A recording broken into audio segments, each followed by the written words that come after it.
ఓం సాయిరామ్.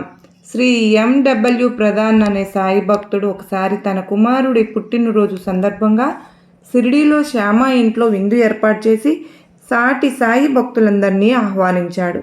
ఆ రోజు గురువారం కనుక తాను భోజనం చేయనని, అందువల్ల విందుకు హాజరు కాలేనని ప్రధాన్కు క్షమాపణ చెప్పి బాబా వద్దకు వెళ్ళాడు.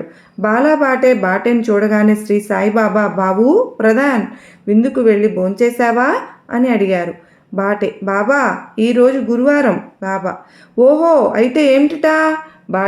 నేను గురువారాలు భోజనం చేయను, ఇది నా నియమం. బాబా, ఎవరి ప్రీతి కోసం ఈ నియమం పెట్టుకున్నావు? మీ ప్రీతి కోసమే. బాబా, అయితే నేనే చెప్తున్నాను, పో బాబు, ఇంటికెళ్ళి భోజనం చెయ్యి. అప్పటికే సాయంత్రం 4 అయింది. అయినప్పటికీ ప్రధాన్ దగ్గరకు వెళ్ళి బాబా ఆజ్ఞ గురించి చెప్పి భోజనం చేశాడు.